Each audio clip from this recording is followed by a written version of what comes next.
says they can see and Well, hear us. and we're live. It is Friday, the 10th day of October. It is 4 p.m., and this is Lawfare Live. I'm Benjamin Wittes, editor-in-chief of Lawfare, and I am here with Lawfare senior editors Eric Columbus, Anna Bauer, Molly Roberts, and Lawfare Public Service Fellow Loren Voss. We are going to be joined by Roger Parloff later on in the show, but he has been detained by Judge Paulicinis, who will not release him from her courtroom where he is covering the Abrego Garcia case.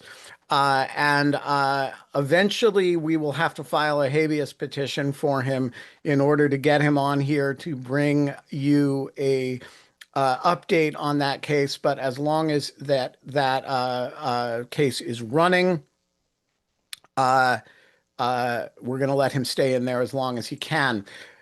In the meantime, there is breaking news, which is that Roger Stone has attacked Anna Bauer and called her a nobody. Um, in response to an article written by one Molly Roberts, whom he did not bother to even mention. And so I want the two of you to have it out. Uh, which is worse or better, to be a nobody in the eyes of Roger Stone or to be not even mentioned by Roger Stone? I can't decide which is a mark of higher distinction. Molly, are you in an envy situation vis-a-vis Anna Bauer now, or is it the other way around? Yeah, it seems I can only aspire to be a nobody. I'm pretty sure he didn't mention me because he's too scared of me. He knows I'd come right back after him. That's right. That's what's going on. What do you think, Anna? Is this an injustice to you that you've been called a nobody, or is it an injustice to Molly that you've been credited with her work? Yeah, I think it's an injustice to Molly. I will will say that it seems there was another guy who seemed to confuse us as well that Roger has been promoting. So it may not be Roger Stone's fault, but that other guy who confused Roger Stone perhaps. But I am considering responding to Roger Stone by saying, I may be a nobody, but who is the administrator of Doge? So let me know. I think it's a good response. But Uh, we'll see. I can't decide. I think that's the right spirit. I will say that I have never confused Molly Roberts and Anna Bauer, though both are female senior editors at Lawfare with two-syllable first names and two-syllable last names. Uh, and, you know, they write about law. Other than that, hard to understand the confusion. All right. Molly, the reason you are being attacked by Roger Stone, despite him not seeming to be able to discern you from Anna Bauer, is that you have been writing about Letitia James and the indictment thereof. Uh, the indictment, of course, happened yesterday evening. You had written a long piece anticipating the indictment.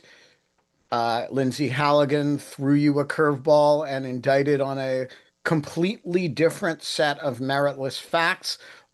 So what is, 24 hours after the indictment, what can we say about this case? Yeah, she definitely threw me and everyone else, perhaps including Main Justice, a curveball. I can only hope that I at least made contact with it. So essentially, what happened was there was a criminal referral back in the spring from Bill Pulte, who's the Federal Housing Finance Agency director. And he identified a property in Norfolk, Virginia that everybody expected would be the subject of this indictment. It looked like a pretty bad case. That's what my initial piece was about. It turned out that the indictment covered a different property in Norfolk, Virginia. And the case, to my thinking, is no stronger. So I can explain a little bit about what the details of that are if you want. Yeah, so uh, look, it seems like everybody in the world has committed mortgage fraud in the Eastern District of Virginia. And Letitia James apparently did so serially, but has only been indicted for one count. So let's bore down into the one count that is bad enough to merit indictment. What is she alleged to have done? Yep, so she's indicted on one count of bank fraud and one count of making false statements to financial institution. And this home was purchased in 2020, but the statute of limitations on those particular laws are 10 years long. So that's why he's able to do this. What did she do? Well, she basically said that she was purchasing a home as a second home, but according to the indictment, it was actually an investment property. And if that sounds not that different, it's because it isn't that different, right? A lot of people buy a second home and they think they'll make a little rental income from it, or they buy a home and they end up using it a little differently. And it turns out that, and And Senior and Deirdre, if you were somebody who, say, bought a second home, maybe as a second home, but then got elected to be the Attorney General of New York, you get uh, a little busy, yeah. you get a little busy and maybe you rent it out. Is that um I mean, it's not like Well, it's I mean, not like they're people's plans don't change.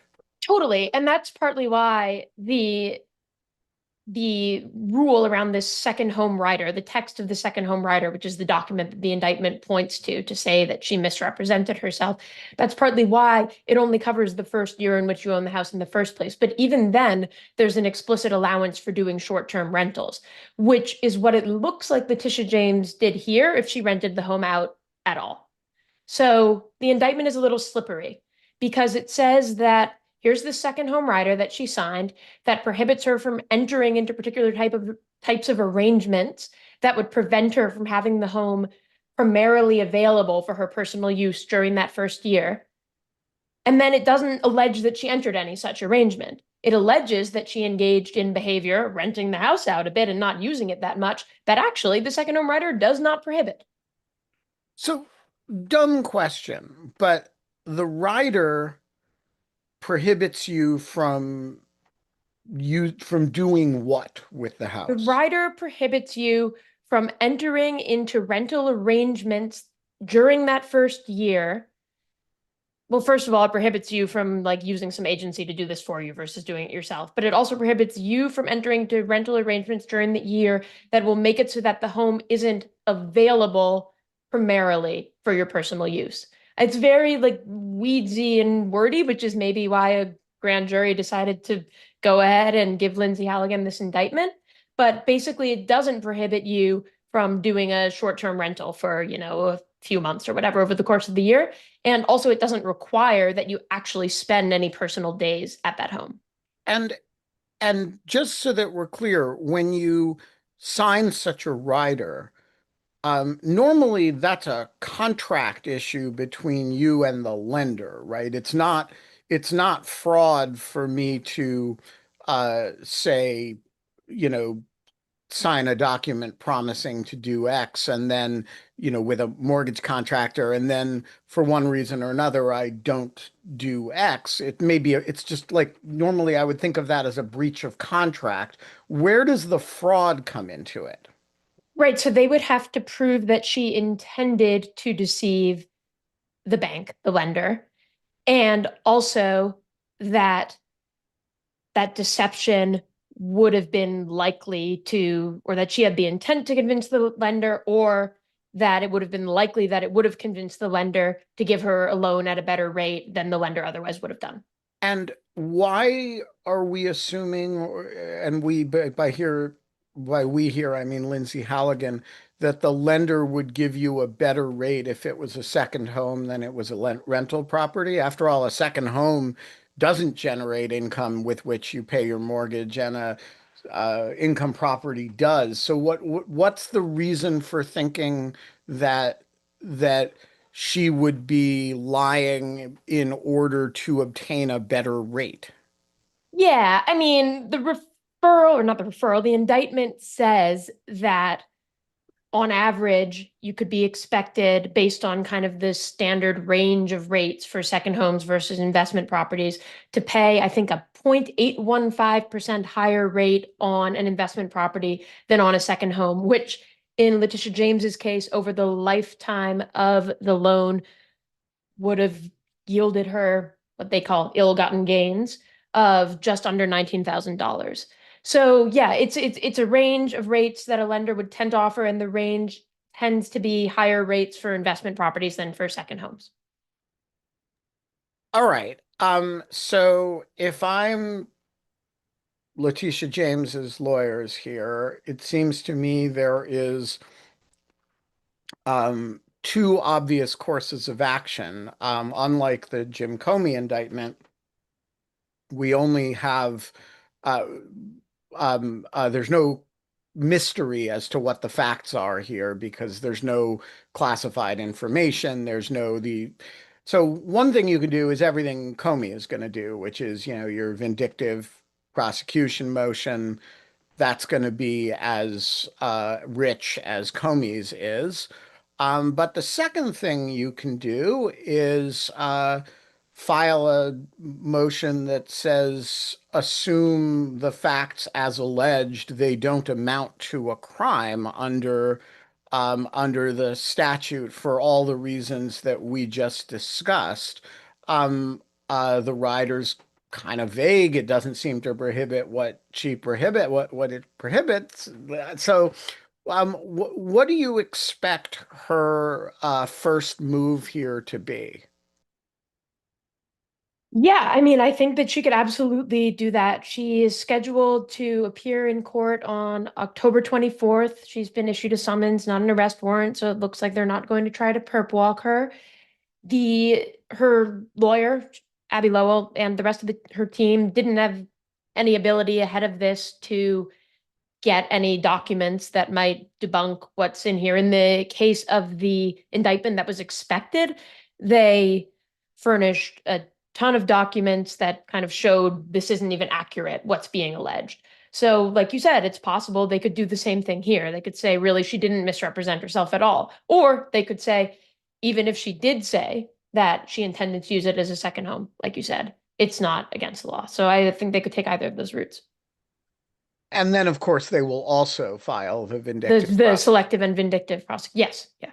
Yeah, so I'm curious how that motion, it seems to me it is almost exactly the same as Comey's, which is to say you have the same sequence of events. Previous prosecutor refuses to bring the case. President removes previous prosecutor, uh, installs somebody who's willing to bring the case. Nobody in the office is willing to work on it. And the president says he doesn't care if it has merit and, demands it in public. Um, his history with Letitia James and his history with Comey are a little bit different, right? I mean, his hatred of her goes back less far. It has a bit of a race and gender quality overtones to it. Um, it seems to me the motion is basically the same, though. Do you think there are material differences between the way she argues it and the way Comey does? There'll be individual facts are different, but the overall pattern seems like I'd be surprised if their lawyers aren't swapping notes at this point. Yeah, no, I don't think materially different. I mean, I think in the case of Letitia James, there's this concrete thing that she did as Attorney General, which was bring the case against Trump and the Trump organization that she won. And so I think it's very clear to point that to what he sees as a harm to him and what was a harm to him. I mean, he suffered from it. And then that's what he that's what he's being vindictive about now. So, but I think generally the outline seems the same to me. Anna, you've also spent some time with the Letitia James materials today. Do you have thoughts on this case, how it is similar slash different from the Comey case, and what else we should be taking note of at this stage? Yeah, I mean, I think that they both have particularly strong vindictive prosecution motions that will be forthcoming. I'll note as well that I think it's likely that we'll see from Letitia James's counsel an appointments issue that is raised in a motion, as we expect as well from Comey's team. In terms of some potential differences, I mean, look, Comey's beef with Trump, or I should say Trump's beef with Comey, because that's really what it is, goes back much longer than Letitia James. So there might be, just a much more volume in terms of the public statements that Trump has made about Comey over the years. I also will add as well that, Comey's alleged crime goes all the way back really to 2017 because it relates to reaffirming these statements that he made in his 2020 testimony about something that he said in 2017 that was during the first Trump administration. There was already an investigation or multiple investigations that in which Comey was a person of focus by investigators, ultimately resulted in no charges. But the government, all of this is to say, the government at that time was on notice of what was going on. Nothing came of it. And then it's only years later, after Trump is reelected and he's trying to settle scores, that they decide to prosecute this case. And of course, right before the statute of limitations is up. The timing is a little bit different with the Letitia James thing, because the government might be able to say, oh, well, we didn't know about this until, recently, and it was just came to our attention. There's also a different statute of limitations thing. It doesn't look quite as like, oh, we were really just trying to get this in under the wire. So those are two things the government might try to argue to distinguish the cases. I don't think those are compelling or things that would be kind of avail the government of the arguments that this is a vindictive prosecution. But I will just mention that those are two potential distinguishing factors they might focus on. Yeah, I mean, I agree with that, although I think that one thing both cases have in common is that the underlying merits of both cases are so weak that the very weakness of the case emphasizes the vindictiveness of the enterprise. That like this is not a situation, neither one of these is a situation in which a prosecutor looked out over the world and said, what is the worst example? We got to set an example in the area of mortgage fraud so that people take these forms seriously. Wow, this one really stands out, right? And Yeah, I think that's right. And I also will add too, it's very convenient for the government that so many people do not understand how these things work, or how to read a contract, or what this very technical language means and how it means different things in different contexts. And so it's the kind of thing where, like, you can get really bogged down in the weeds of what's going on in this indictment, because to understand why it is so weak, you kind of have to. But if you are looking to just ruin someone's reputation and make them look bad as retaliation, it's convenient to you that this is the kind of thing that you really do got to get into the details to see exactly how weak this case is.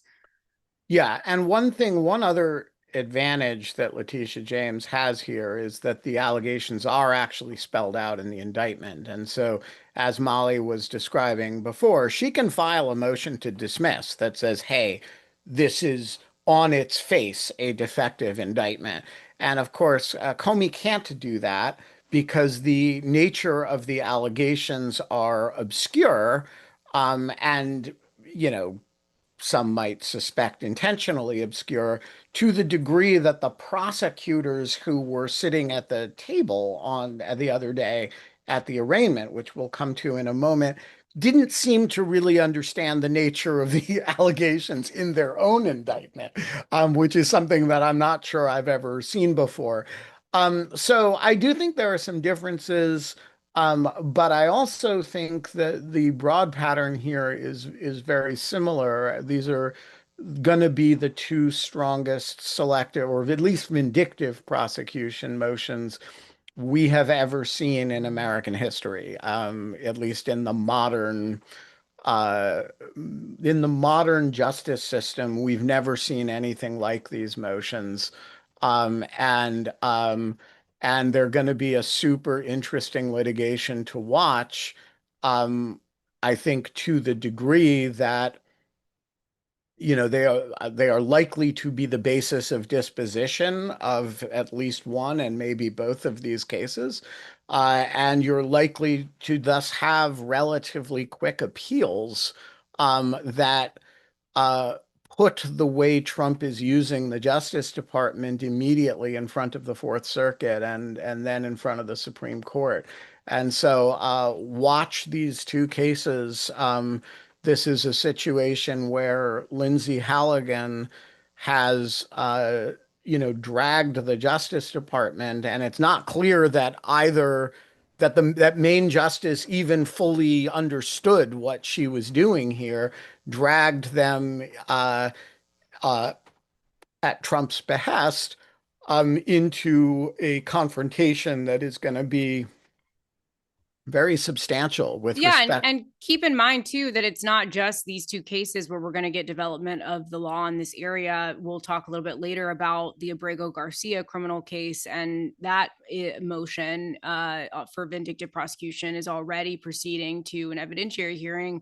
LaMonica McIver also has a similar motion as well in her case. So it's really an area of law that has not been litigated much in to at least to this extent in a long time. It's the kind of thing where usually these are just kind of losers of emotion, but I think that because of what's happening, we're going to get a lot of litigation in this area, so it's definitely one to watch. So let's turn then to the Comey arraignment, which we're going to treat kind of briefly because we did a separate Lawfare Live on that with Anna and Roger earlier in the week.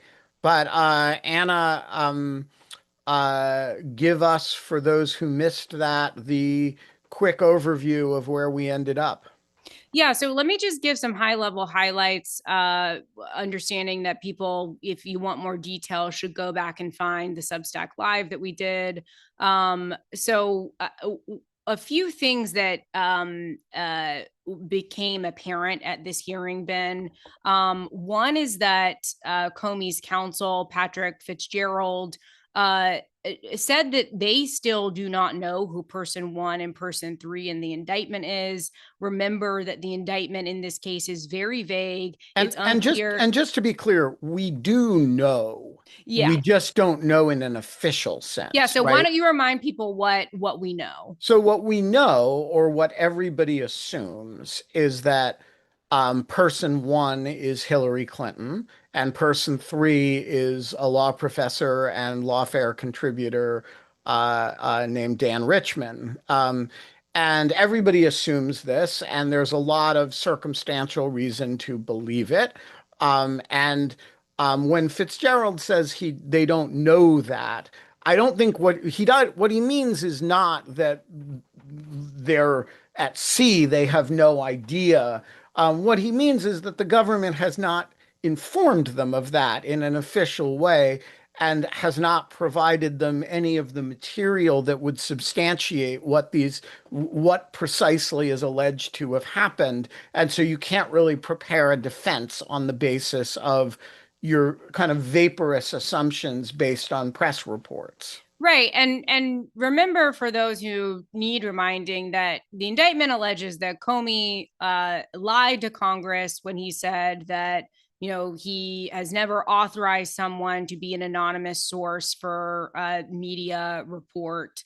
And so the person one and person three thing figures into this, in that the allegation seems to be that he was lying about this in respect to the fact that in reality, the government alleges that he knew that he had authorized Dan Richman to be an anonymous source for a news report about the Clinton investigation. Dan, was a SGE, or a special government employee, kind of outside expert at the FBI for some time. We know that he, from public documents, we know that he served as a kind of informal media liaison for Comey at times, but we also know from those same public documents that during a leak investigation, he said that, Comey had never authorized him to speak to the media. And there's ABC reporting this week as well, in which apparently Richman told investigators that Comey, in fact, said, do not talk to the media. So there's a lot of questions about exactly what the factual pattern is, but that's kind of what we know, or what we assume. And so it was, again, very surprising to hear that even Comey's defense counsel has not been told exactly what the details underlying the factual basis of this complaint is. Other things too, Ben, that we learned, you alluded to this earlier. The judge set a trial date for January 5th. And keep in mind that there is a Speedy Trial Act. There's a clock that starts running once somebody is arraigned. That you do calculations to see like what is within the Speedy Trial Act clock, what is outside of it. You kind of have to give some justification if you want a trial. Oh, you're muted, Ben. Yeah, and just for those who don't live in the DC area, understand that the Speedy Trial Act in Virginia and the Speedy Trial Act in Maryland and Washington may as well be entirely different laws from one another. The stuff that happened in Washington in the Trump case, the serial did that just doesn't happen in Northern Virginia. The judges there take moving cases along at an expeditious rate extremely seriously. Alexandria is often called the rocket docket, sometimes disparagingly. But what Judge Nachmanoff was doing the other day, which is just, wants to set a briefing schedule that's going to, get him to trial as close as he can to the Trial Act deadline. That is normal business in the Eastern District of Virginia, and it's quite cross political. It's just the culture of that court. Yeah, and so both of the parties calculated the current deadline as December 17th, although Comey's counsel said, we expect that will be extended a little bit further out because of various things that would toll or extend that deadline. But it was one of the things that I will note that was very interesting with respect to this is, Comey's counsel said, hey, we want a January 5th deadline, or actually, I think they originally said January 12th.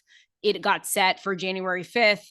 They said, we want this deadline because we think there will be these dispositive pretrial motions listed off at least 5. That would include a vindictive and selective prosecution motion, a challenge to Lindsay Halligan's appointment, an outrageous government conduct motion, a abuse of grand jury process motion, and a literal truth. Is it Brunson literal truth motion?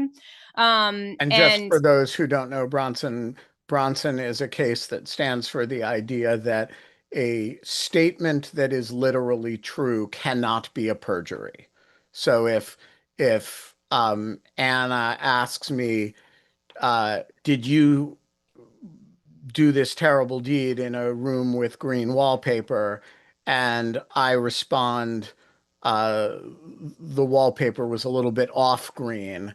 And, it turns out that the wallpaper, that's a bad example, but the sentence is literally true, but highly misleading, right? So I did, in fact, do this terrible deed. No, Anna, your allegation is horribly unfair. The wallpaper in that room was not green. And everybody interprets that as me denying that I did something awful in that room. But in fact, all I was really denying literally was the color of the wallpaper. That statement cannot be a perjury.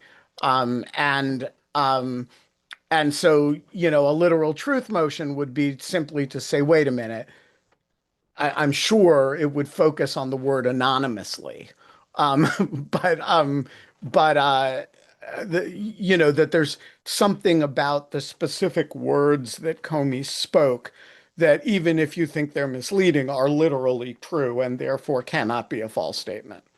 Yeah, and so they mention all these motions that they want to file, so we have a sense of that.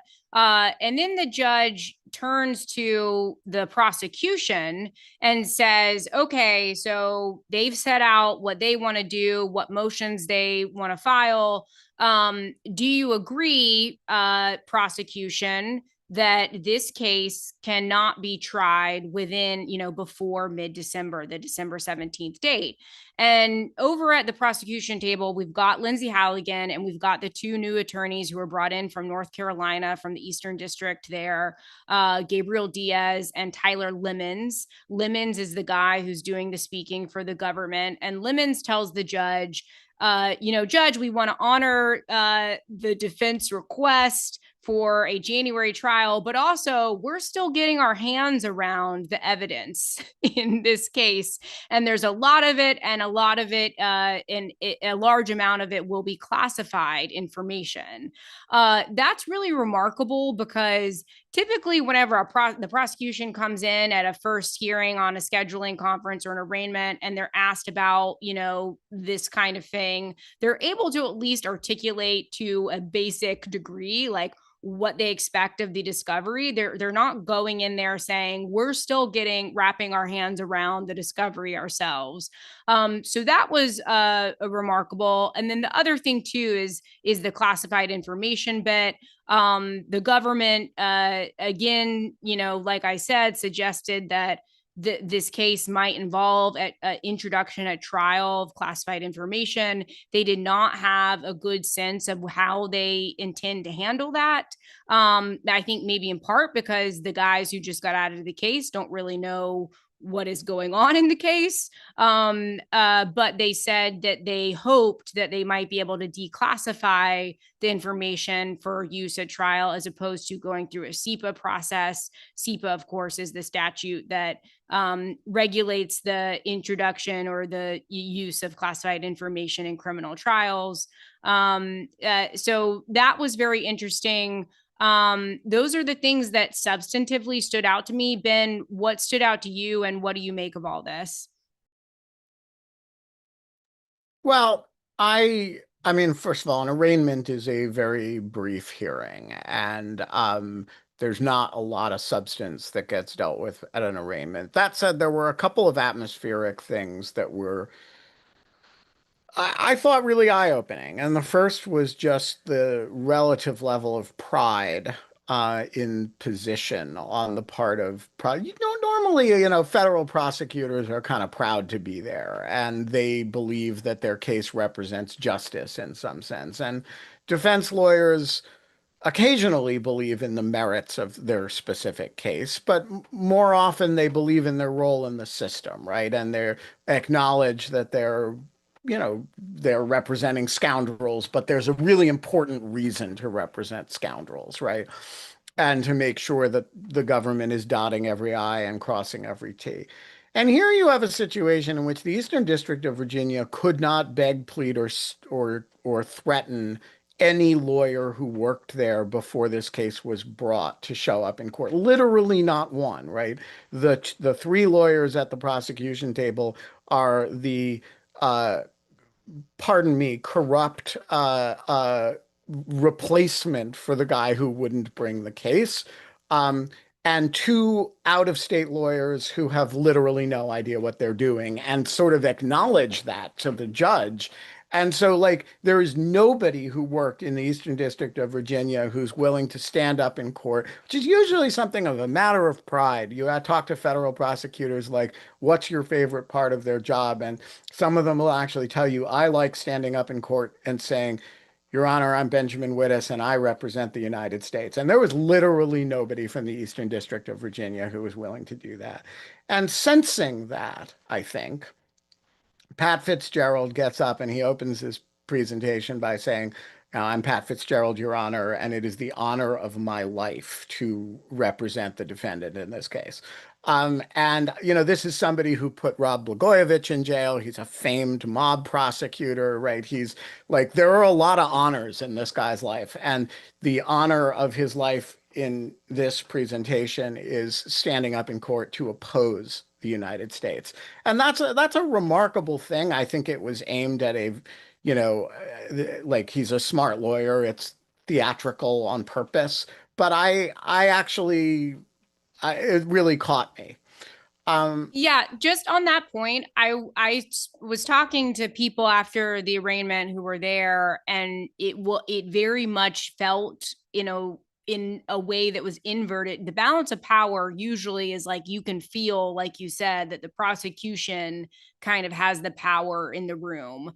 In this arraignment, like unlike any other arraignment I've ever seen in my life, it very much felt like it was almost as if the defense was the prosecution and the prosecution was the defense. Right. So this is the other thing that I thought was remarkable was, the prosecution was dramatically unprepared for this. And, we've only started to get our hands around discovery. We think there may be classified information issues, but we're not sure. I only got here yesterday, Your Honor. That sounds like a defense team that's like, I'm a court-appointed lawyer. I was just assigned to this case yesterday. I haven't had a chance to talk to my client about it, right, except to advise him of his rights. I need some time, Your Honor. That you see that from defense people all the time, and it's completely respectable in the defense community because that's the asymmetry of the power arrangements in court. But it is, you know, usually when you have a prosecution, they've spent quality time with the case already because they've brought it before a grand jury, they've done the investigation, and so they're in a position to talk about it. And here you don't have that. And on the other side of the room, you have not one but two pretty celebrated U.S. attorneys, one of whom is the defendant, and the other of whom, of course, is his lawyer. You have a deputy attorney general. You have local counsel, who is an esteemed Eastern District defense counsel in her own right. She's like, nobody's talking about her, but she's a very serious attorney. And Pat Fitzgerald gets up and lays out in not precise detail, but in considerable detail, what motions he's got. He's got a briefing schedule for them, and the judge just says, sounds good, and makes an order out of it. And so you do see a pretty dramatic difference in the quality and preparation and esprit de corps of the lawyering that I've never seen anything like in an arraignment. All right, let us move on because we got a lot of ground to cover. Before we do, though, quickly, both Molly and Anna, is Shifty Schiff next? And is it happening next week? I think he's probably next. Trump said he should be next. And so far, what Trump has been asking for has been happening. Although the home in question for him is in Potomac, Maryland. It is not in the Eastern District of Virginia, which may be a barrier given there's no Lindsay Halligan there. Was there a phone call made to the Eastern District of Virginia? This is a good question. There's surely some nexus. Right. I mean, I just think, maybe Lindsay Halligan will be appointed like special acting interim Potomac U.S. attorney for the District of Maryland. What do you think, Anna? Is this happening next week? We'll see. I don't know. But I think if I had to bet, I would actually say that John Bolton is next. But I don't know. Like Molly said, what Trump has wanted has been happening. So it sounds, based on the reporting, it was reported earlier today that Lindsay Halligan was not coordinating this with Pam Bondi. The Justice Department senior officials were caught off guard, in fact, by the Letitia James indictment. So, I think that even top Justice Department officials might not know who is next or what's really happening with Lindsay Halligan, at least. Yeah, on that note, I would say some people are going to have tough conversations this weekend on that front, particularly Todd Blanche and Pam Bondi, both of whom appear to have been blindsided by this indictment. And I do not know how you stay as Deputy Attorney General after the president and the Eastern District of Virginia have blindsided you with an indictment of particularly one that if you do not think it had merit. But we'll find out. All right, let's radically shift topics and talk about deployments of federal troops and National Guard in the streets of American cities. Loren, Voss, have you been, I go away for a few days and you send troops all over the country. What, I don't know. Let's start with Portland, Oregon. Um, uh, I confess, with all the indictment stuff, I have been a little bit out of touch on the, militarization of American cities. What is the latest in Portland, and are the troops, there or not? Yeah, I mean, I think there's so much going on. I kind of want to start getting a map and adding on pictures for everyone. Yeah, we need color codes for areas, troops deployment, troop deployment, stay, TRO'd. But let's do it geographically. Tell us the Portland story. Yeah, so Portland, Oregon. So since last week, Judge Immergut she had a second hearing and issued a second TRO. So remember the first TRO that enjoined the SecDef memorandum that federalized and deployed the Oregon National Guard to Portland. As a result of that, the federal government took 200 of the California National Guard, which they'd previously federalized for LA, and decided they were going to redeploy them to Oregon. They also then decided to release a Texas mobilization order through the SecDef that would send federalized Texas National Guard members to Oregon, also to Illinois and other locations as needed, right? So she issued the TRO, said you can't use Oregon National Guard. So the government tried to move California National Guard and then tried to move Texas National Guard. So there was a hearing Sunday night. Judge Immergut was understandably less than thrilled with the updates. And she basically asked the defendants, why is this not just trying to circumvent my first TRO? If you can federalize the troops in one place and then move them to another place where there was no ability to federalize, what's the purpose of 12406, right? You need a colorable claim that Oregon conditions need it. So she issued, I should say California joined as a plaintiff. They amended their complaint. So now California joined the Oregon case. And so the judge issued a second TRO. The second TRO is that the defendants are temporarily enjoined from deploying federalized members of the National Guard in Oregon, right? So that is a wide scope. It's not to a specific federalization order because we're talking about 3 separate ones now. It's not to a specific state, once again, 3 separate states, but it's not even to a specific federalization statute, which I found interesting too. So it's not specific to 12406. The federal government obviously appealed and made an emergency motion to stay the TRO 1, right? The Ninth Circuit provided an administrative stay of that first TRO that was specific to Oregon National Guard on Wednesday. They had a hearing yesterday. I hope people watched it. It was very interesting. Different different panel than what we had for the Newsom case. So this one was Graber, Nelson, and Bade. Two of them are Trump appointees, Nelson and Bade, and then we have Graber, who was a Clinton appointee.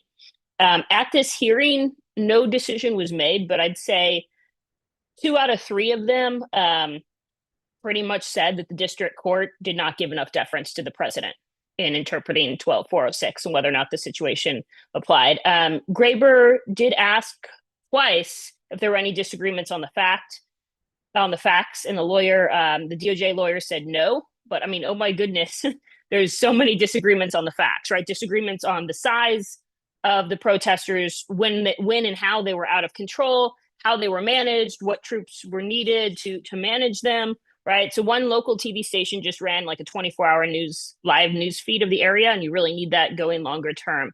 But it came down to, I think, 3 points that the judges seemed swayed on. One was that you can consider more history than the district court did, who kind of just looked at like the recent week leading up to the decision to deploy the troops. And they said, you can go all the way back to June. The facility was almost shut down for a month. You can consider all of this. Federal law enforcement had been redeployed from various other areas, and it's not sustainable. There's a lot of, and then finally, there's a lot of internal deliberation that the federal government has done that plaintiffs just can't know, right? And so there was a lot of additional things until they're like, so you're too confident that you know exactly how this decision was made.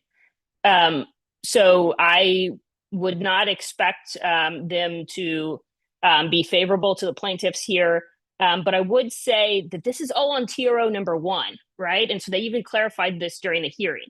So even if these judges say that TRO 1 should be stayed, that TRO just stops the Oregon National Guard order from September 28th. It does not stop TRO 2, which stops the federalization and deployment of all National Guards. So basically, like, you could technically, I guess have some of, you could federalize the Oregon National Guard, you just couldn't use them anywhere. Yeah, sorry. I assume that the that the TRO on use and deployment of National Guard, whether from California or federalized Oregon or from, Mars, is separately on appeal, or is the government just respecting that? So they have not appealed the second TRO yet. What they said that they would do, and to agree with the chat here, the first one is about federalizing and deploying Oregon National Guard. The second TRO is just about deploying. So you could technically federalize other and National then not Guards. Deploy. Right. So yeah. So the judge was like, okay, well then why are you asking for this? Because if we stop TRO 1, then you still can't use the troops. And they said, oh, well, we'll take this back to the district court and say, because the reasoning that you used for TRO 2 is the same as 1, then you should get rid of TRO 2. And if the judge doesn't agree, then we will appeal and come back to you. But the Ninth Circuit was like, well, but you haven't even appealed yet, right? Like, you haven't done anything. The clock is running. And they agreed that they hadn't yet, but they think that they're first going to go back to the district court and try to argue that they should, be the ones to pull back that second TRO. So we'll see if that works. But I mean, granted, we're still waiting to hear from the Ninth Circuit. So they didn't seem like they were in a rush. This TRO ends in 8 days. They're like, well, what happens if we just don't rule by then? But Judge Immergut is going to have another hearing, and could extend it. Could issue a preliminary injunction, right? Right. Or, you could just let it go and keep TRO number 2, which is like, fine, federalize them, but you can't deploy them. Right. All right. So meanwhile, in Chicago, Illinois, we have had a completely different story, guided by some, shall we say, completely different rulings from courts. What is going on in the streets of the Second City? Yeah, so Chicago, a little bit different, right? So we had October 4th, the federalization order of 300 Illinois National Guard members. And then that Texas mobilization order that I mentioned, that mobilized 400 Texas National Guardsmen, was also to Chicago. So it was to Portland, Chicago, and then elsewhere. We'll see what that means. But 200 of those troops from Texas did arrive in Chicago on Wednesday night, and then were deployed on Thursday. So on the 6th, Illinois, City of Chicago filed a complaint and motion for TRO and preliminary injunction. The case is similar to what we've seen in Portland, right? It's an ultra vires 12406 claim, right? Like the situation doesn't meet any of the subconditions in 12406. A violation of PCA and 10 USC 275, a 10th Amendment claim, an APA claim, and the same constitutional argument. So you see some of the same things, but it is a little bit different. One is that it really does, at least the complaint focuses on that like colorable good faith standard, and focuses not just on what the lawyers are saying, but what President Trump is saying, what Stephen Miller is saying, what the Attorney General is saying publicly. Things like they're going to target sanctuary cities. Chicago will find out why it's the Department of War. It is a hellhole worse than Afghanistan, right? Like those types of things. And so then they also talk about the harm a little bit differently. So there's more on that claim of an unequal treatment between states, and that they're being targeted for being having a sanctuary city. And then a little bit different argument on diversion of state resources. So it's not just like the National Guard gets diverted, but that these deployments will increase the need at a minimum for coordination with local and state police, but also that it will likely increase violence, which will increase their need to interact. They also had a different level of relief in the complaint. They didn't just ask for National Guard of the U.S. So National Guard of the U.S. is when the National Guard is federalized. They also asked for any state National Guard. Maybe they're thinking that they might try a Title 32 deployment to Illinois, and then they also asked for deployment of the U.S. military in Illinois. So that was their original complaint. So they're realizing this could go in a couple different ways. The TRO preliminary injunction motion was more narrow. It was specifically the implementation and enforcement of the two memos, so the Illinois National Guard one and the Texas one. So they had a status hearing on the 6th. This was before Judge April Perry, a Biden appointee from like November of last year, I believe. So then she had a October 9th TRO and PI hearing. So there were no virtual options for this. So we're all following John Seidel of the Chicago Sun-Times on Blue Sky, who tells us what happens during these hearings. So I'll just give you a couple quick highlights. The judge in this case really highlighted that disconnect that I mentioned before that was in the complaint between what the president is saying and what the lawyers are saying in court. And she's saying, the president's going to say the troops are going to do all of these things, but you're telling me it's just going to be this narrow protection mission. You also have had comments that the elected state officials, like the governor and the mayor, are impeding the ability to implement the law. Does that mean there might be actions against them? And so the judge really pushed on what that mission is, what it could turn into. And the DOJ lawyer didn't have a good answer, basically said it's a dynamic situation and wasn't really clear on what that scope could be. And so she kind of got to the law enforcement question, the PCA question, right? Well, okay, they're not arresting people, but are they doing patrols? Are they doing crowd control? And DOJ basically said, we'll get back to you with an answer on that. And then she asked this really interesting question on 12406, which is, well, what if the federal agents are the ones that started the alleged violence? Would it affect the ability to enact the statute like 12406 and meet those predicate conditions if the violence was caused by federal agents doing, agitation in the streets? DOJ obviously said, no, that doesn't matter. Once there's violence and the conditions are met, then, here we are. The president has the inherent authority to stoke violence and then invoke the law to respond, right? That was a joke. Well, I think that was the answer. That's but it's a joke when I say it. It's a legal argument when they say it.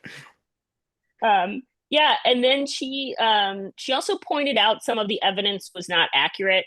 There was a couple different situations he pointed to. The one that was the most serious was that there was a claim from the DOJ filings that there were two different locations that had requested additional presence and wanted the National Guard. One was the ICE facility and one was their courthouse. And the FPS had asked for their courthouse to be protected. And she really pushed back and she said, I've been told that's not true. Where is that coming from? And it was in Army North, the deputy commanding general had given a statement that said like that was one of the two places that was requested. So she actually gave a break so that they could answer some of these questions. That general came back with a statement saying, "Oh, I was mistaken. They didn't actually ask for protection of the courthouse. It was the area near the courthouse, not the courthouse." But she seemed upset that like the evidence was not always what she thought was accurate. So she actually gave an oral ruling granting the motion in part. So she granted the TRO, and that temporarily enjoined the defendants from ordering the federalization and deployment of the National Guard of the U.S. within Illinois. And expires on the 23rd of October. She only gave the reasoning in the hearing. We just have, the written motion for the TRO, but she said it comes down to a credibility determination. There's just too much contradiction between the Trump administration declarations and state and local law enforcement. And she basically said DHS perceptions of events are simply unreliable. She pointed to 4 other federal prosecutions and lawsuits in unrelated legal decisions that had happened in the last week that undermined DHS's credibility.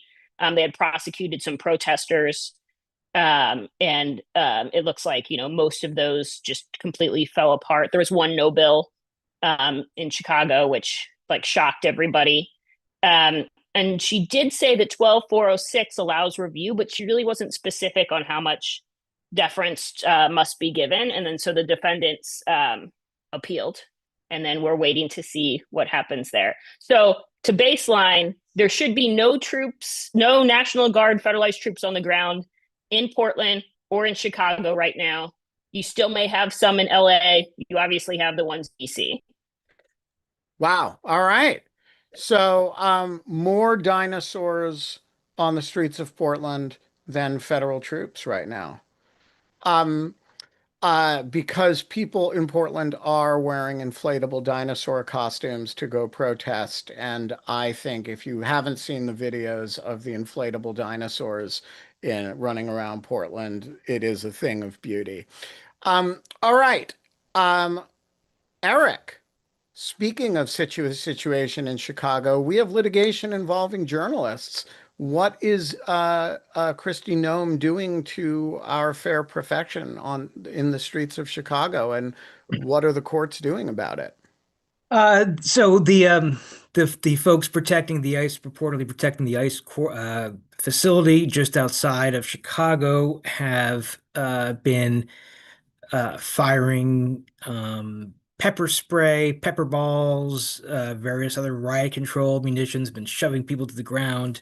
And a collection of plaintiffs consisting of some journalists, some protesters, and at least one Presbyterian minister filed suit to get ICE basically to stop doing this. And they prevailed. They got a TRO on a few counts. One. And which court is this in, and who's the judge? This is the same court as Loren was just talking about, the Northern District of Illinois in Chicago.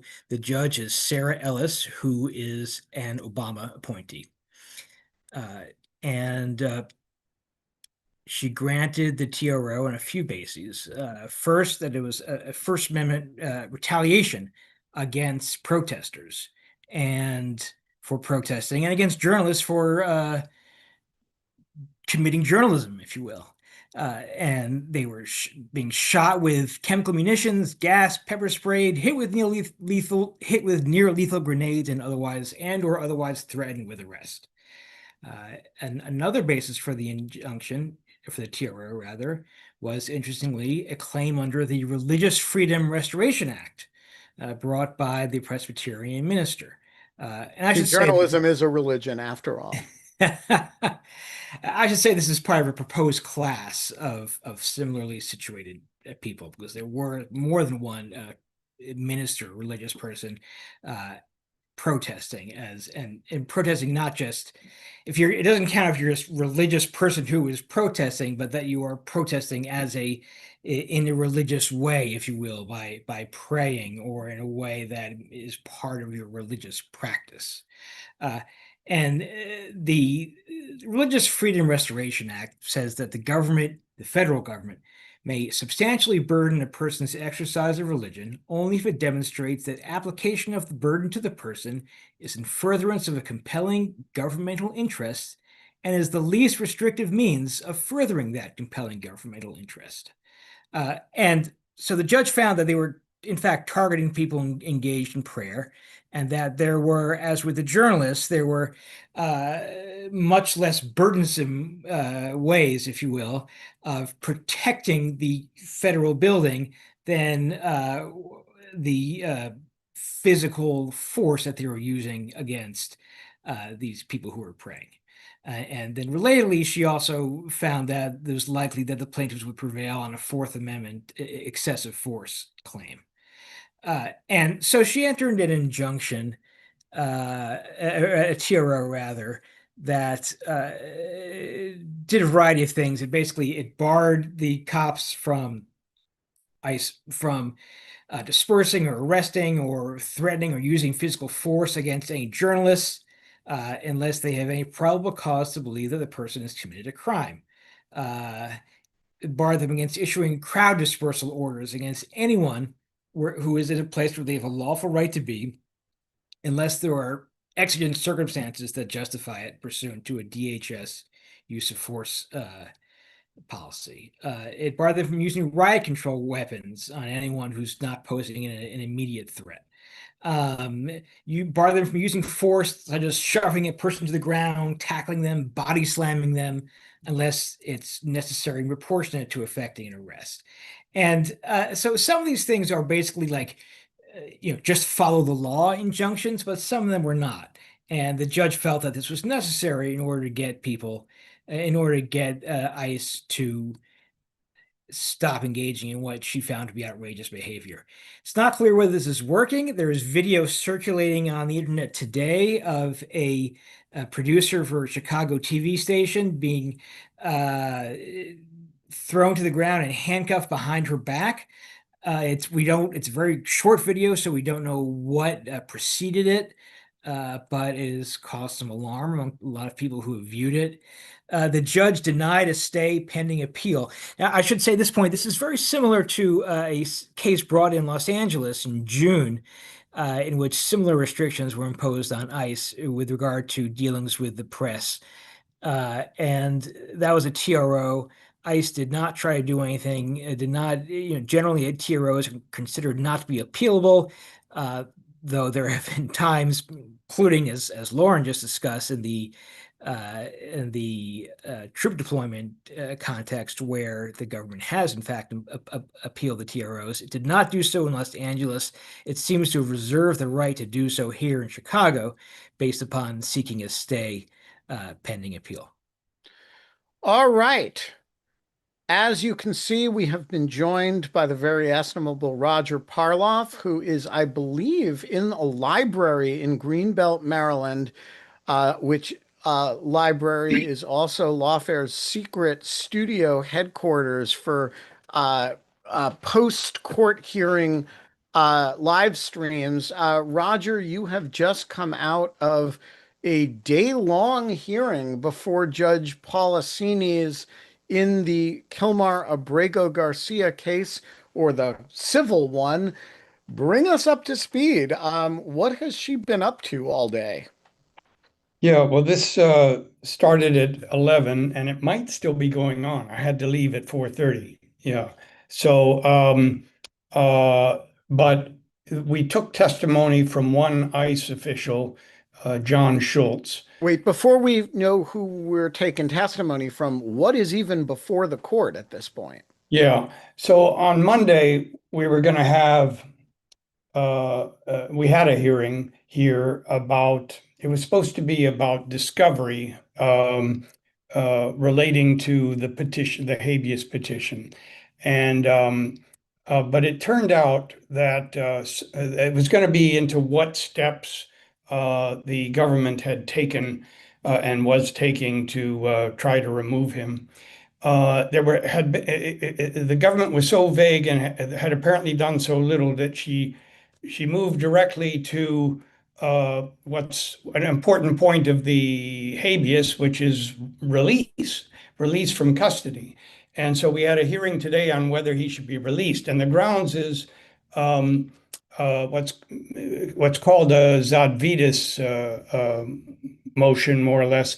There's a the statutes, the immigration statutes say that when you get an order of removal, and this is in 8 USC 1231A and 1 and 2, the government, you shall be detained for 90 days.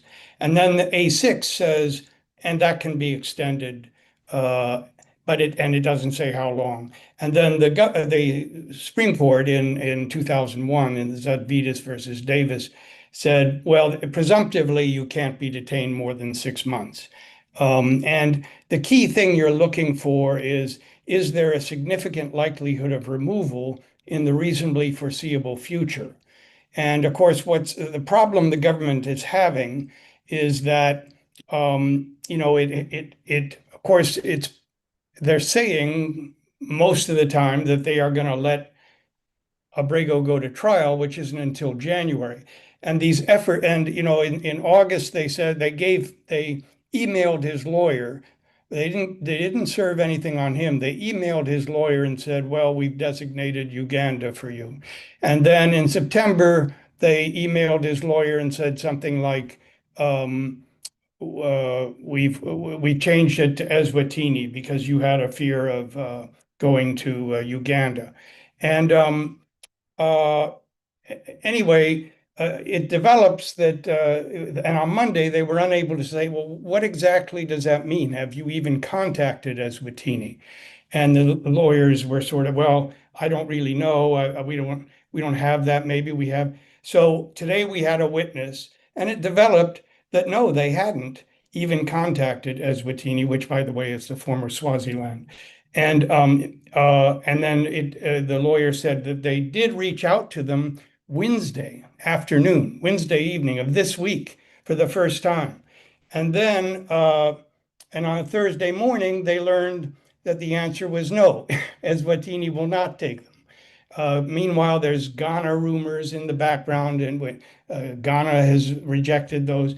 But the witness says, but talks are ongoing, or a no doesn't mean it's over. Meanwhile, the main point that a couple of the points that the Abrego's lawyers are making is that, and I was a little surprised by this, they are saying that they have designated Costa Rica as their preferred destination. That we knew, but they said they'll really do it. I mean, if the government is willing to remove him, Hey Monday, man, if you're under indictment in Tennessee yeah, and they're threatening to remove you to Eswatini in Uganda, Costa Rica is a nice country. yeah, It's not violent. His language is spoken there. It's not the worst deal in the world. And I say this, I'm not joking at all. It would be malpractice of his lawyers not to take a Costa Rica deal instead of maybe having to go to criminal trial on a human trafficking charge, right? Well, and and, also Costa and Rica is the one that gave assurances that he would not be sent back to El Salvador, and Right. And yeah. it has a really good human rights record, and it's, you know, like there are worse places in the world to be deported to than Costa Rica. yeah, and it was part of the plea offer that was made to him if he pled. They presented him with diplomatic assurances from Costa Rica. The assurances say you would go there at the end of serving your sentence, but there's no reason to believe that if they're willing to take him after the sentence, they wouldn't be willing to take him before. And why aren't they pursuing that?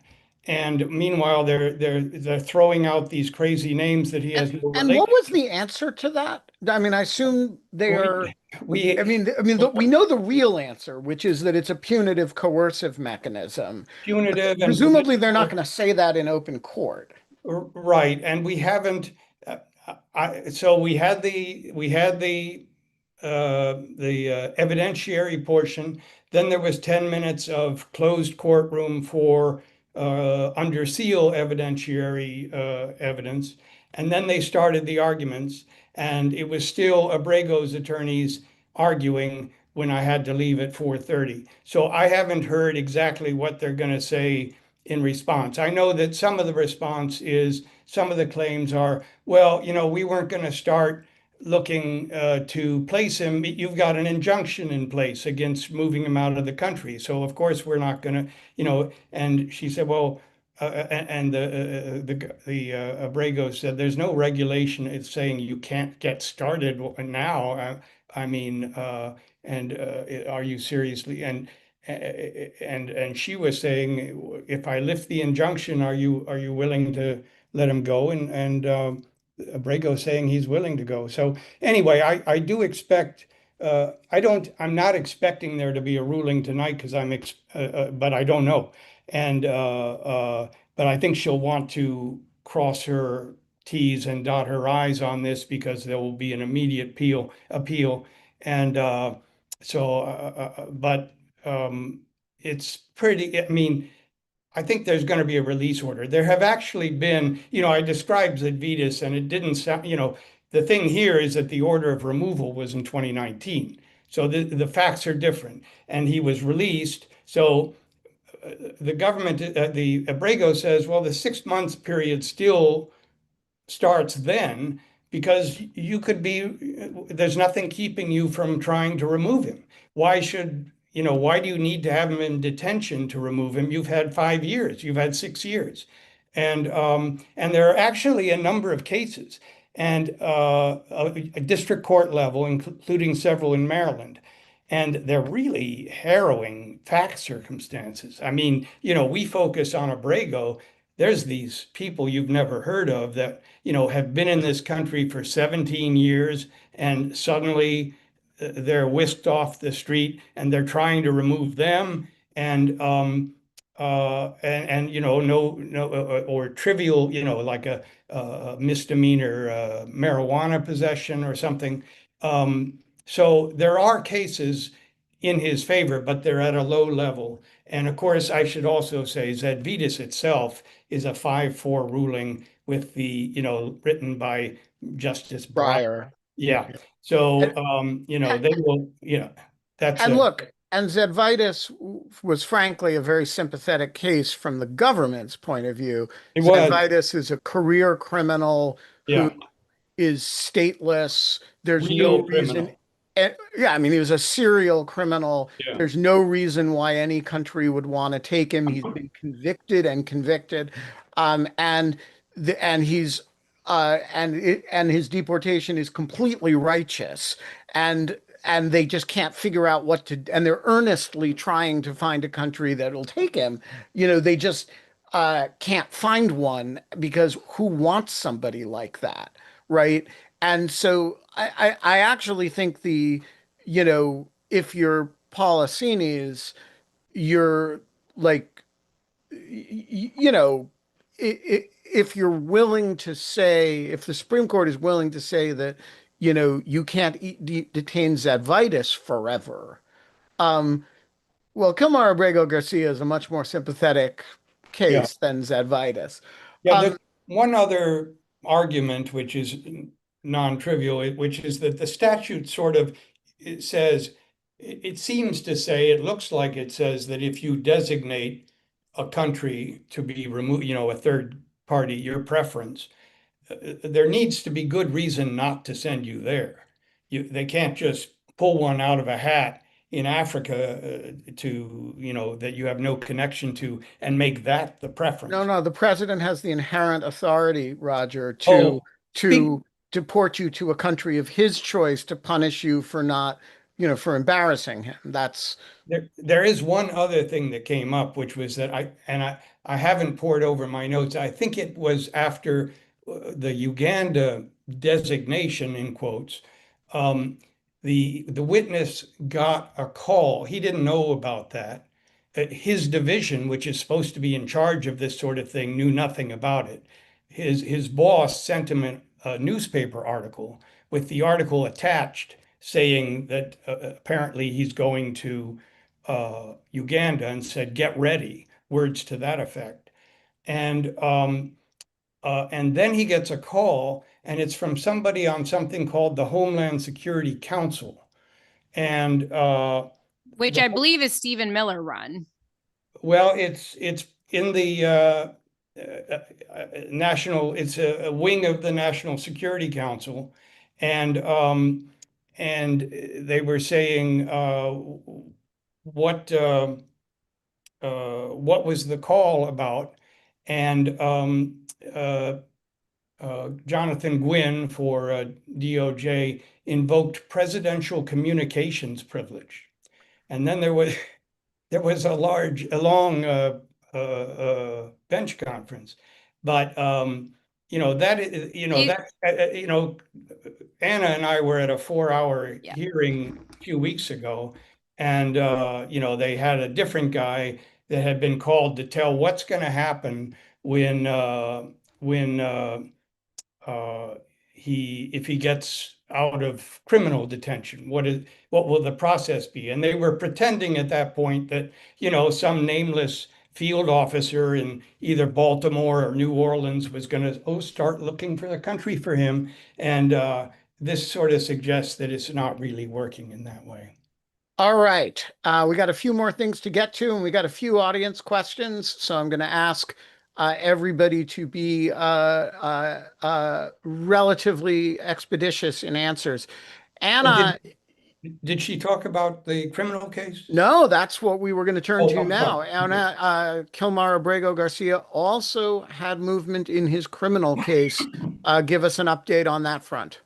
Yeah, so remember that we're on our way towards a hearing on Abrego's motion for vindictive prosecution. The judge made a, preliminary finding that there was a sufficient showing of vindictiveness that then, raises this presumption that the government has to rebut. Abrego had requested an evidentiary hearing and discovery as well. So the judge granted that request for limited discovery that goes to the question of vindictiveness. There was supposed to be an evidentiary hearing that then got reset to being just a status conference because there's this discovery dispute that is brewing in the case over this question of, what does the government have to hand over? I will say that I think this is actually a really important question that is coming up because it's going to come up not just in the Abrego Garcia matter, but also in the Comey matter, probably, and also in the Letitia James matter, when we eventually likely do get to discovery and an evidentiary hearing in those cases. The government is asserting a variety of privileges as to why it should not have to turn over certain documents. Those privileges include attorney work product. It includes executive privilege, deliberative process privilege. Abrego's counsel just yesterday provided a very compelling response. I thought I'd be curious to hear what Roger thought about it, though, in which they basically said, in a vindictive prosecution discovery dispute, you can't assert these qualified privileges, because these are things that have to basically be overcome by the defendant's constitutional rights. So they don't think that those privileges can be asserted to block access to those documents or to allow the government to be. Isn't this U.S. v. Nixon? I mean, U.S. v. Nixon is it is. Yeah, go ahead, Roger. Roger. It's a criminal subpoena, a trial subpoena, and you say you balance it, and the needs of the trial outweigh. What's the difference? That is one of the cases that Yeah. was noted. Yeah. Yeah, I mean, it seems like that should be it, right? And we don't look. I wasn't there today. I don't know how much, because all that we've gotten so far is the response from the Abrego team in which they address this. So I don't know exactly what the government's reply to that would be. It seems to me like it's pretty clear that you've kind of got to weigh the constitutional rights of the defendant to outweigh the privilege assertions, but it's not just weigh. The government has all the cards here. The right. government is free to protect its information. It just can't protect its information and pursue a vindictive prosecution, right? Yeah, like it just has to drop the case in that case. Yeah, and or at the very least, there might be an adverse inference that the judge is allowed to make if the government isn't willing to fork over these materials, right? And so already keep in mind the presumption has already been raised, right? And so it's like the government's burden to kind of show already that they're not pursuing a vindictive prosecution at this evidentiary hearing. So it seems like if they're not willing to turn over things that are relevant and there's an adverse inference, it all seems like it should go in the favor of Abrego. But so this is something that's coming up that I think is interesting. From what I understand about what happened today, though, there wasn't a whole lot of substantive discussion about these issues because it was more of a scheduling and status kind of conference. What we do know is that there has been an evidentiary hearing on these matters that's set for November 3rd. So that will be very interesting. And then there was a series of, like discovery, like when you got to hand over discovery, there might be a motion to compel that is potentially forthcoming. The judge apparently mentioned that. So we are still waiting on a transcript of this status conference, though. So I'm not entirely sure what all the exact dates and substance of what, but that is, as far as I understand, what happened today in Nashville. All right. Well, we will keep an eye on this because, as Anna says, it has enormous implications for the possibility of discovery in both the Letitia James and Jim Comey motions that we expect. And oh, by the way, unlike Kilmar Abrego Garcia, where the prima facie case for, is very strong, but probably not strong enough to prevail. Comey and James actually have an overpowering case based on the public record, so they may need the discovery a little less. But yeah, keep your eye on this space. All right, Eric, we got 2 more matters to cover before we cover 3 audience questions. And the first involves my old friend and colleague, Mike Abramowitz, with whom I worked at the Washington Post, and maybe Molly Roberts did too, although it would have been a different overlap. But Mike is an extremely fine journalist and most recently was named to run The Voice of America, only to be fired and replaced by Carrie Lake. Which is like my vision of hell, is like one day you wake up in the morning and you've been notified that you're being fired or Carrie Lake is your new boss and is going to fire you. DC Circuit has other things to say about it. What did they say in Mike's case? So, yeah, Mike was the director of Voice of America, which is part of the U.S. Agency for Global Media, which is now kind of sort of headed by Carrie Lake. They wanted to get rid of him. They put him on administrative leave. Then they tried to demote him, and then they purported to fire him. And Judge Lamberth, the trial judge of a district in D.C., said no. By statute, he can be fired only by the Agency for Global Media board and by its CEO. And the government sought sought a stay pending appeal, and it was denied this week in a decision by three Obama and Biden judges. Basically, they quoted the standard that the Supreme Court recently set. It said that in general, they noted that the government faces a greater harm from an order allowing a removed officer to continue exercising the executive power than a wrongfully removed officer faces from being unable to perform his duty. But the court said, no, this is a very different case from that situation, though, because Abramowitz is already on administrative leave. And that's not an issue in this appeal. And therefore, the government is not harmed by him just remaining on administrative leave. They don't need to, formally fire him in order to avoid their harms. And even if they really, really want to do that and want to appoint a replacement, the president can't do that immediately anyway. He needs to get the board of the Agency for Global Media, the International Broadcasting Advisory Board, to fire Abramowitz, but they can't do that because they don't have a quorum. So if the president really, really cared about this, he could cross his T's and dot his I's and get it going. But absent that, there's no justification for a stay pending appeal. And do you think this is likely to have legs either before the en banc DC Circuit or at the Supreme Court, or is this a one of those outlying things that if you have three Democratic panelists on a DC Circuit panel, the world looks very different than if you have Naomi Rayo and Greg Katsas or Judge Walker or something? Well, I think this certainly would withstand any challenge of the DC Circuit en banc. I don't think the court would have any interest in taking it en banc.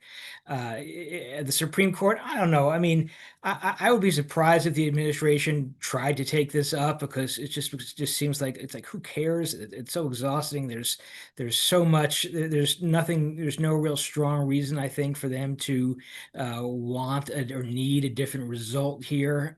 And because they can just leave Mike on administrative leave exactly and do whatever they want with the agency anyway. Yes, but who knows? All right.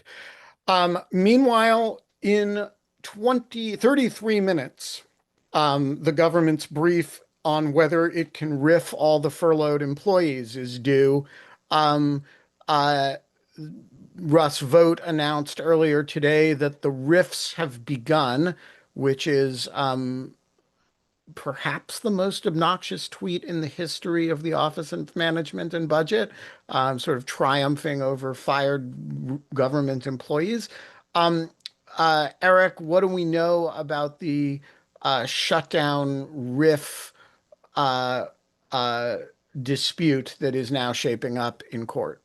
So I talked about this last week, but just to kind of just go over it a little bit again with the background. This is in the context of a lawsuit brought by a union representing government employees. At the beginning, the lawsuit was filed a couple of weeks ago. They were challenging OMB instructions to consider RIFs for employees in programs that lacked funding due to the shutdown and that are, quote, not consistent with the president's priorities. And this is kind of uncharted territory about whether you can, in fact, do RIFs during a shutdown. It seems likely that a shutdown provides a legal reason, a bona fide reason authorizing you to do a RIF. But the next question is, if the government is shut down, do federal agencies have the authority to do the work that is required to plan the RIF and execute the RIF? And I think the answer is given the amount of deference we've seen the courts provide to the government here, I think the ultimate answer is probably going to be yes, that the government can, in fact, do that, because when you need to be prepared to work with less, and with less money in the event of if appropriations restart at a lower level, and that the government needs to have some latitude to prepare for that. And then the question becomes, what happens if the government then reopens at the current CR or at a level that is not in fact greatly reduced from where they started?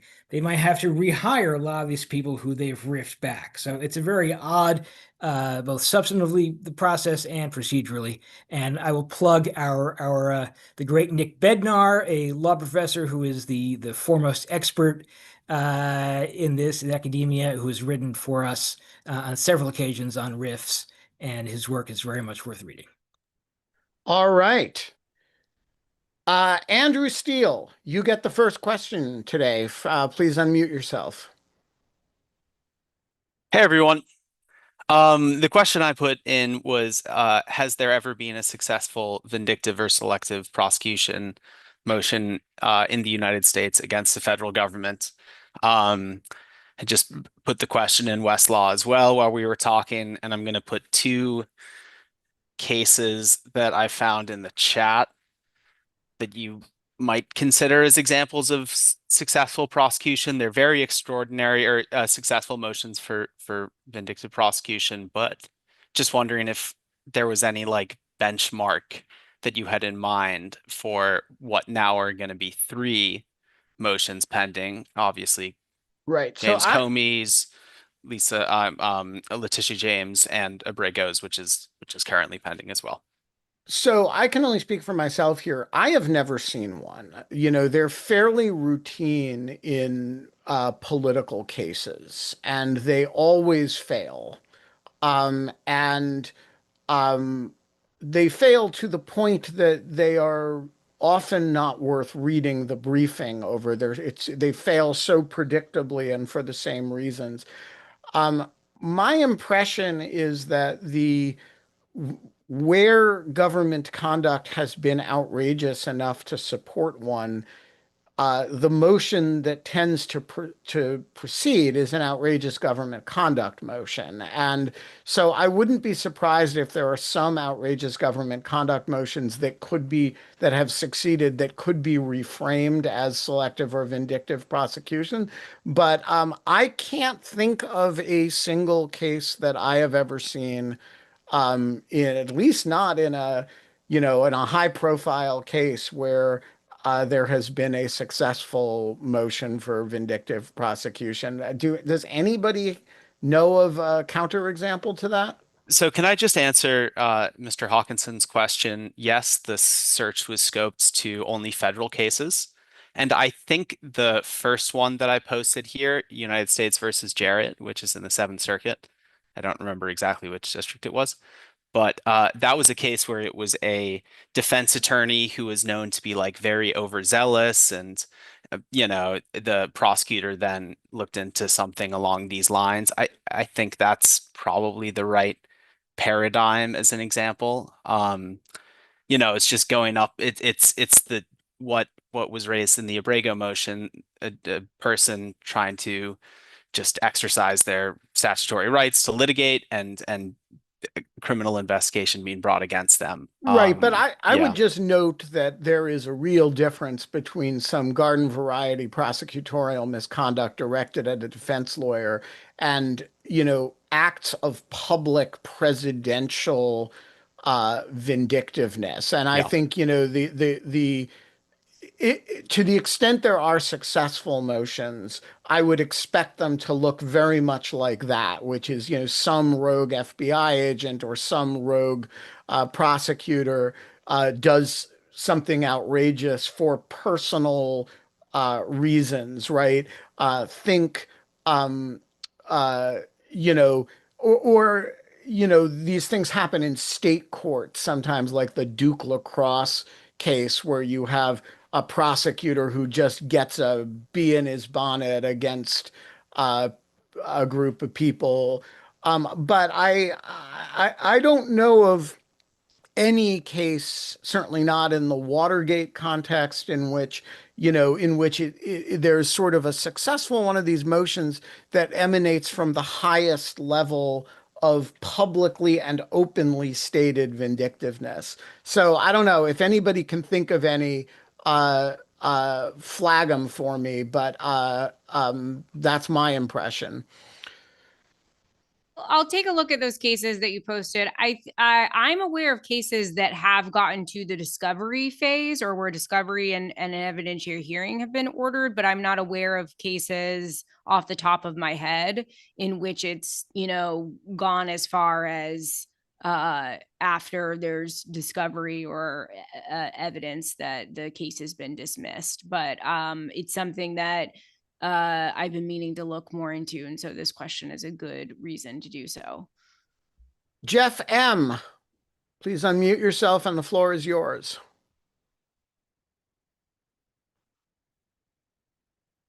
No reply from Jeff M. All right, John Hawkinson, the floor is yours. Thanks, Ben. And Jeff asks you to read his question in the chat. Can I summarize the Comey discovery dispute first? By all means. So the joint motion was filed, and basically there's one disputed item, and here's the paragraph. Mr. Comey asserts that the first set of pretrial motions due on October 20th, which the court ordered at the arraignment hearing, demands that discovery be produced on Monday, October 13th. That's this coming Monday. Naturally, at least some of this discovery will inform the basis for the vindictive and selective prosecution motion that is to be filed on October 20th. As of the date of this filing, the defense has received 1 page of discovery. The government contends that the term deadline for pretrial motions refers to the deadline for the second tranche of motions, October 30th, 2025. And so, of course, they would like 2 weeks to produce that discovery. And so that's the dispute. All right. And what is your question? So my question is a little bit slightly taken over by events, but I wonder about the Eastern District of Virginia Defense Bar coordinating on challenges to Halligan's appointment. Because especially when you were suggesting that Comey might want to go to trial really fast and forgo such a challenge, those challenges could happen in other cases and they could have an effect on Comey's case. By way of background, in the Alina Habba challenges in New Jersey, one person went first, and then once there was a favorable decision, they were other defendants were able to leverage that in their own cases. And I also wonder if Halligan could pull a Marco Rubio and become the interim or acting U.S. attorney in some other district, perhaps to indict Adam Schiff, maybe replacing Bill Asaley in the Central District. Also known as the Ed Martin, who has 4 titles at DOJ. So I will just say on the second point, I was actually wondering about that. And, there are legal defects with these appointments already, and you might not want to exacerbate them by doing multiple ones at the same time. And nor do I know if there is any rule. Usually being a U.S. attorney in one jurisdiction is really job enough. But they've tried all kinds of things in terms of appointments. With respect to your second question, look, the problem of speedy trial in relation to these motions has been solved. And it was solved, I thought Fitzgerald was very clear about that they want a speedy trial, but they do think these cases can be resolved without one, without a trial at all. And they want a crack at these various motions for all the reasons we've been talking about. I expect, for all the reasons we talked about earlier, that, it's going to be very important to Comey, and I suspect important to Letitia James and Schiff as well, to establish that they are not getting off on a technicality, but that these indictments are deficient and that they are not guilty of these charges. And so you want to resolve them on a basis that establishes that. And I do think look for the motion for vindictive prosecution to be laced with that and to be written in a way that emphasizes the point. But I do think the solution to the problem has been that Judge Nachmanoff and Fitzgerald both agreed that would be they would move this very quickly. They would get to trial in early January, but they were going to do these motions first. And that creates a real workload burden on the defense because these are complicated motions to litigate, and it's a heck of a burden for a judge. But that's how they're going to do it. It might have been implicit in the question and maybe even explicit. I don't know if you said it, but the one problem with the Halligan motion is that it will be referred to an out-of-district judge, and so Nachmanoff can't control it as well. But it's going to be part of the motion. It's going to be coupled with the motion for selective prosecution. I mean, the motion for selective prosecution will certainly refer to it, and so it'll get in that way. Folks, we're going to leave it there. This has been a super packed week, and we got it done running only 10 minutes over, which on some more relaxed weeks, we don't even manage to be this crisp. Thank you to Molly Roberts, to Eric Columbus, to Anna Bauer, to Loren Voss, and to Roger Parloff from the Greenbelt Library. Folks, we're going to be back next week.